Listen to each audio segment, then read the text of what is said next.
Hi all, this is Eric again from SKXMOD. So what we have here today is a simple unboxing for GM-2100 and of course, a modern kit installation tutorial for you. Yes, we made a new Casioak adaptation specifically for GM-2100 as well. Let's stop dwelling on the packaging, get the show started and see what's inside. A hexagon metal box like what Casioak did with their GA-2100 line.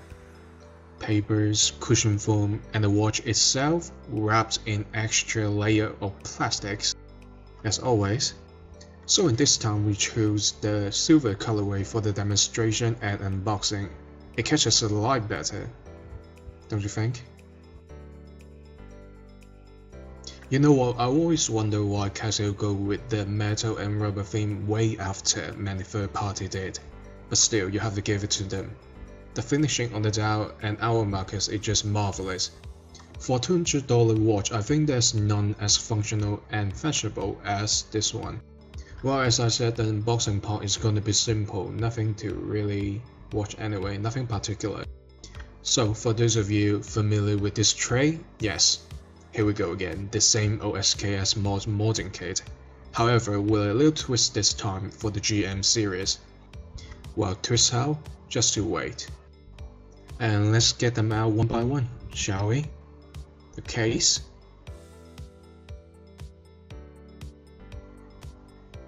And the bracelet.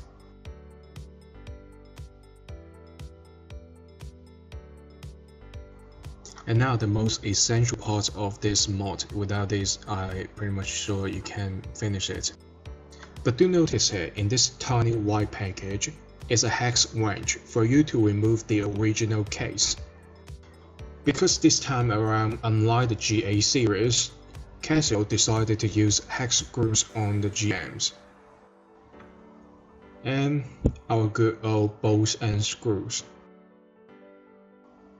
The green one for the bracelet to connect with the case. The transparent one is screws for securing the case. Alright, let's clean up a bit and leave some space for our mod. First step, of course, you have to remove the original rubber band and the metal case. Casioak always have this quick release system. You can just use one of our screwdrivers to pull down the tab on the spring bar, like what I'm doing here.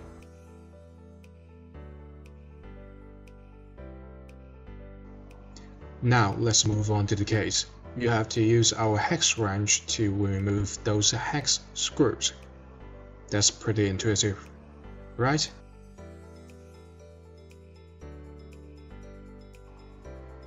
Here we go, just in this tiny little bag. Well, do as I say, not as I do, kids. There's a Ziploc seal you can reuse on this bag.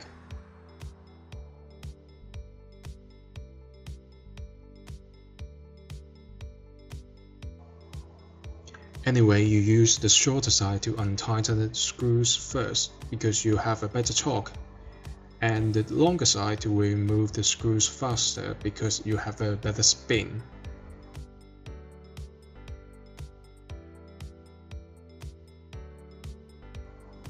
Remember, they have a washer-like red plastic thingy as well. Please don't lose it. It's very important if you want to, put it back together as the original form, and you need that, so please don't forget it, and maybe put it into one of our bags that we give you.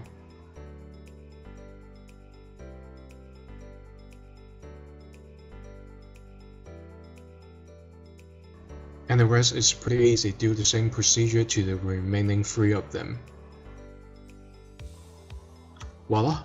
That's how it looks like with all the screws removed.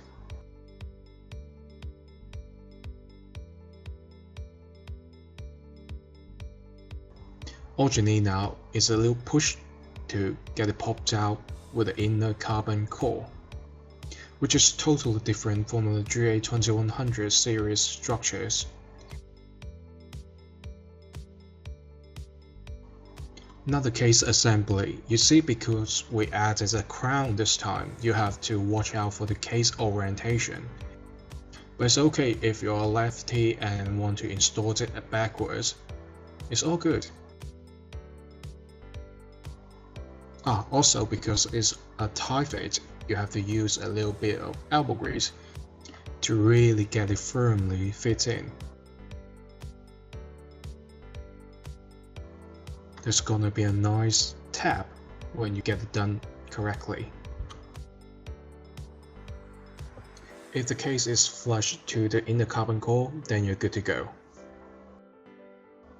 Now use our screws to secure the case. Remember, our screws.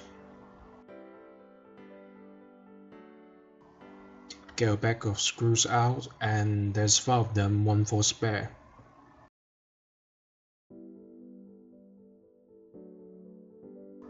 As for the screwdriver, use the 2mm one.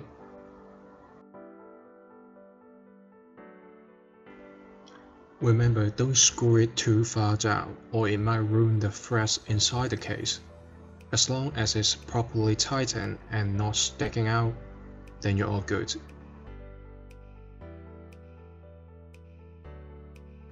Now just finish the 3 of them, the remaining 3 of them.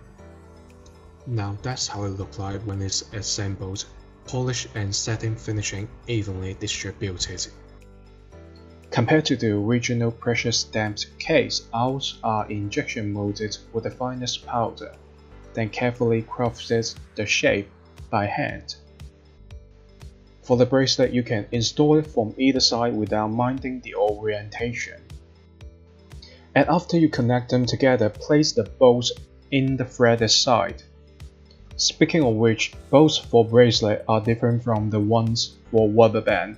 The bracelet ones are threaded and the rubber band ones are not. For example, the bolts we made had a smaller end for you to better fit it in.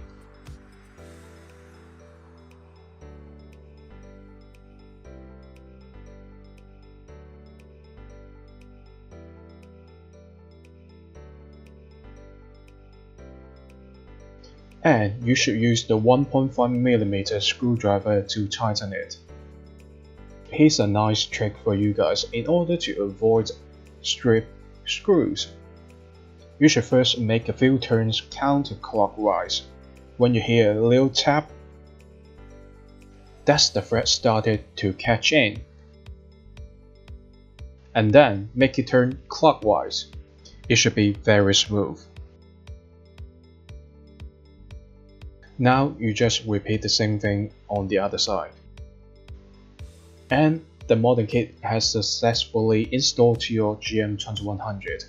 Unlike the GA series plastic appearance, the GM series is really making a nice match to it, robust and elegant at the same time. And this blue bit is not a defect, just a protective film we put on in the factory. You can use water and tissue to scrub it off quite easily. The links removal is quite easy as well.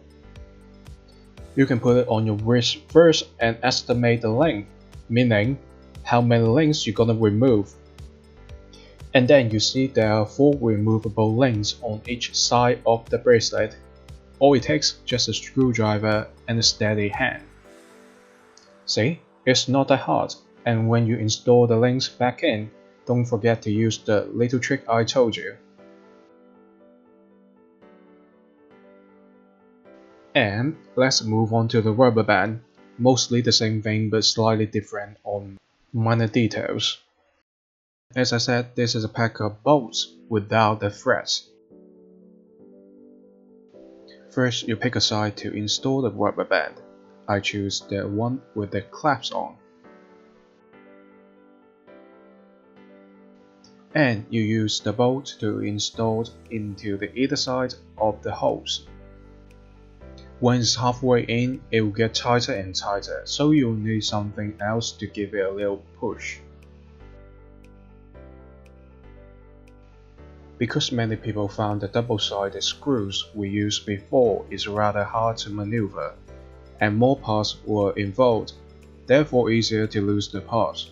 So we switched to this friction-fitted method, which is way easier and more intuitive. And there you go, that's how you install our rubber band. See? And let's talk about the deploying clasps. Because there is certain methods to install it and uninstall it to change it into pin buckle we use. So a clasp was installed by double-sided screws. Normally I would unscrew it, but to demonstrate a bit for our rubber band, you can actually just yank it out. It's more resilient than you imagined. For every set of rubber bands sold, we pair with both deploying clasps and pin buckle. And it's not your ordinary AliExpress pin buckle. Much like our rubber band, we SKXMOD also make this on our own. So, one thing about installing the pin buckle, you should always look out for the orientation of the tongue. It should look like a downward hook. That is the most challenging bit, but the rest is pretty simple. Get a piece of spring bar and thread it through the hole, connecting the tongue and the band together.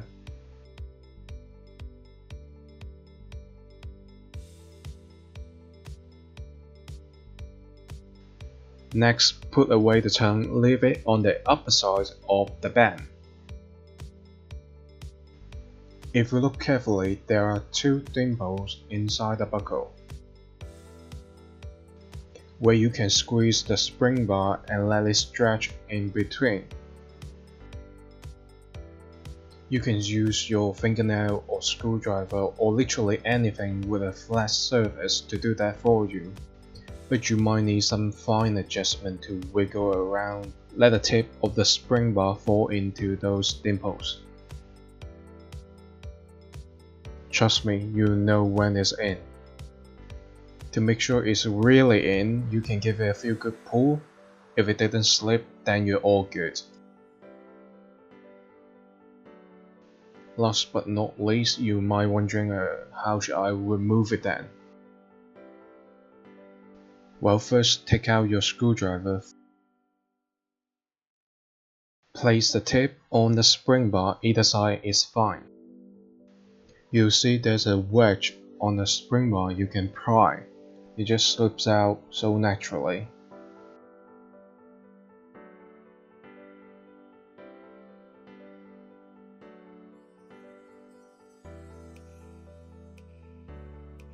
Let's make a close-up using the screwdriver.